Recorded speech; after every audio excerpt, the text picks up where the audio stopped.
The bustling streets of New York are alive, people walking quickly between towering skyscrapers. The sound of honking horns fills the air as the camera zooms in on a massive building. The Trump Tower. Inside, Donald Trump, dressed sharply in a suit, is sitting at his desk. He scans through a report and watches a live news broadcast on the large flat screen. The headline reads, "North Korea tests another missile." His eyes narrow, the mood heavy with tension. Trump leans back in his chair, fingers drumming against the armrest. He's not just a businessman. He's now the President of the United States, a man who relishes a fight. His hand moves toward his phone, tapping it with a determined motion. As he types, the camera zooms in on the words he writes. North Korea is a threat. If they don't stop testing missiles, they'll regret it. Fire and fury. Trump puts the phone down with a small smirk of satisfaction. His assistant enters, standing at attention, waiting for the president's orders. Assistant, Mr. President, the Pentagon is on the line. They're advising you on North Korea. Trump waves it off casually, already envisioning the impact of his words. Trump, let them know I've got it covered. Time to hit them with a tweet. I'll handle this. His confidence fills the room. He stands and moves towards the window, looking out at the city below. The camera lingers on his face, troubled, but resolute. A sweeping aerial view of Pyongyang, the cold, stark skyline against a cloudy sky. The camera zooms into Kim Jong-un, who sits in his palatial office surrounded by his inner circle of military officials. He watches the same broadcast on a large screen, his face impassive as he listens to Trump's latest threat. The room is silent for a moment. Kim remains still, unblinking. Kim Jong-un, calmly with a hint of disdain. He thinks he can intimidate me with words? He doesn't understand power. He doesn't understand us. One of his generals speaks, his tone respectful yet cautious. General, Leader Kim, do you think it's time to respond? Should we escalate further? Kim takes a slow breath, looking out the window at the misty horizon. His expression hardens.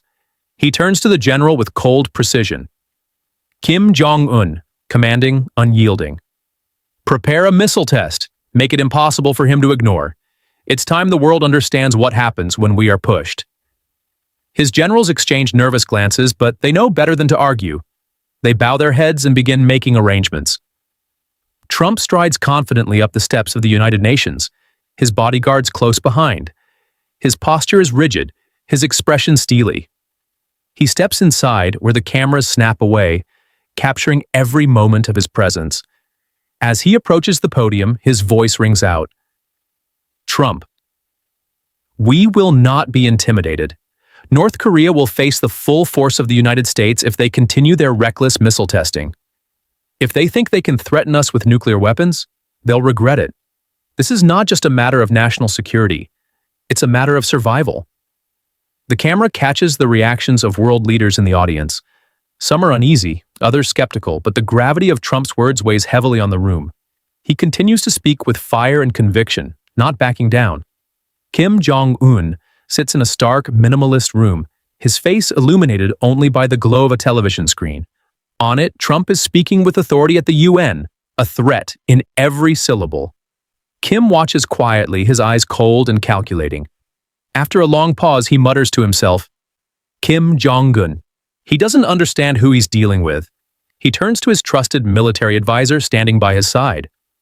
Kim Jong-un, commanding IC, increase our readiness, prepare for the next missile test, and make sure it's clear to him, this is not a game. The advisor nods grimly, understanding the weight of the order.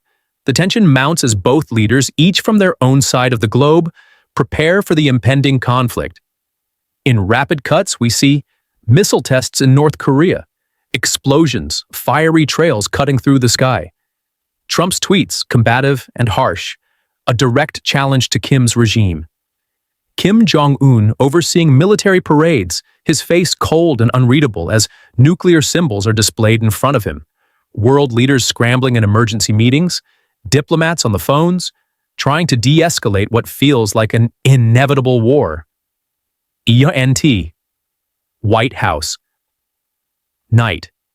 Inside the Oval Office, Trump sits at his desk, his eyes focused on his phone screen. The weight of the situation is clear as he reads reports from the Pentagon. But he is resolute, the fire in his eyes burning bright. Trump, if he thinks he can outplay me, he's mistaken. Time to meet him face to face. Let's see if he can handle this. Trump types another tweet with a sense of finality.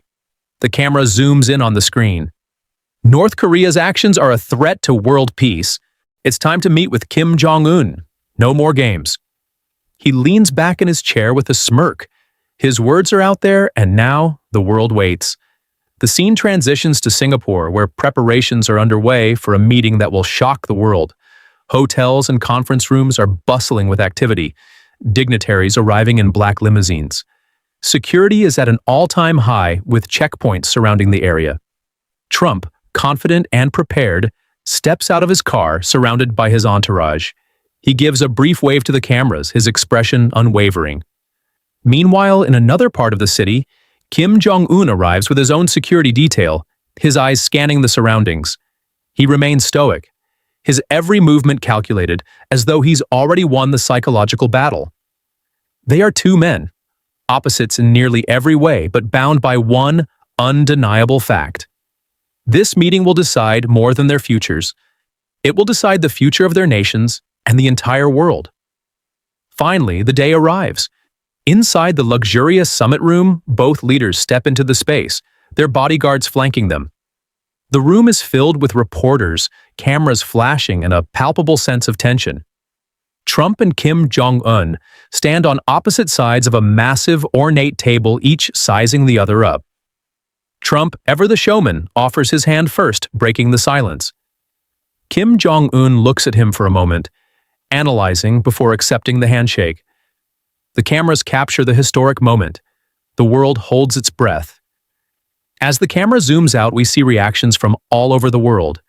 Global leaders, citizens watching in disbelief. Some hope, others fear. Will peace emerge from this unlikely summit? Or will the fragile peace break under the weight of their egos and ambitions? Trump returns to the Oval Office after the summit. His face is slightly weary but still confident. His team gathers around, awaiting a response. Trump.